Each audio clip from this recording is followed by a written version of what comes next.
అతిపెద్ద షాపింగ్ ప్రపంచం సిఎంఆర్ మన నిజామాబాద్ లో రామ్ పోతినేని గారిచే సెప్టెంబర్ 27న గొప్ప ప్రారంభం.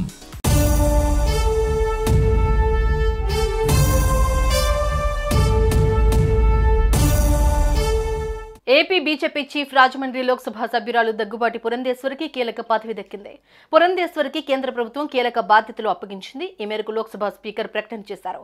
కామన్వెల్త్ మహిళా పార్లమెంటరీ స్టీరింగ్ కమిటీ చైర్పర్సన్ గా దగ్గుబాటి పురంధేశ్వరి నియామకమయ్యారు. అలాగే కామన్వెల్త్ మహిళా పార్లమెంటరీ స్టీరింగ్ కమిటీ సభ్యురాలిగా కూడా నామినేట్ అయ్యారు. Commonwealth parliamentary association India region ప్రతినిధిగా కామన్వెల్త్ మహిళా పార్లమెంటరీ స్టీరింగ్ కమిటీ సభ్యురాలిగా నామినేట్ అయ్యారు పురంధేశ్వరి. ఈ మేరకు ఉత్తర్వులు ఇచ్చారు లోక్సభ స్పీకర్ ఓం బిర్లా. అలాగే 2026 చివరి వరకు ఆంధ్రప్రదేశ్ రాష్ట్ర బీజేపీ చీఫ్ పార్లమెంట్ సభ్యులు దగ్గుబాటి పురంధేశ్వరి నియామకం వర్తించనుంది. మహిళా పార్లమెంటేరియన్లు స్టీరింగ్ కమిటీకి చైర్పర్సన్ గా కూడా ఆమె వ్యవహరిస్తారని ఆ ఉత్తర్వుల్లో పేర్కొన్నారు Om Birla.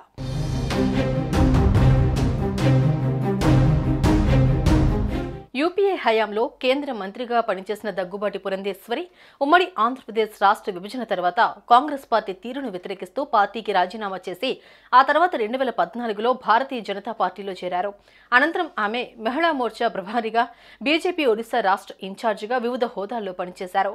2023 July 4న Andhra Pradesh BJP అధ్యక్షురాలిగా పురంధేశ్వరిని BJP కేంద్ర నాయకత్వం నియమించింది. ఇక ఈసారి బీజేపీ నుంచి రాజమండ్రి లోక్సభ స్థానంలో విజయం సాధించారు. దీంతో మరోసారి ఆమెను కేంద్ర మంత్రి పదవి వరిస్తుందా అనే చర్చ కూడా సాగిందే. కానీ అవకాశం దక్కలేదు. అయితే లోక్సభ స్పీకర్గా అవకాశం వస్తుందని భావించారు. కానీ ఇప్పుడు కీలక పోస్టుతో ఆమెను గౌరవించింది ఎన్డీఏ సర్కార్.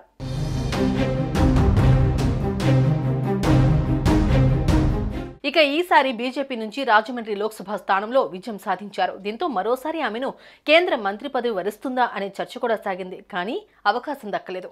అయితే లోక్సభ స్పీకర్గా అవకాశం వస్తుందని భావించారు. కానీ ఇప్పుడు కీలక పోస్టుతో ఆమెను గౌరవించింది ఎన్డీఏ సర్కార్.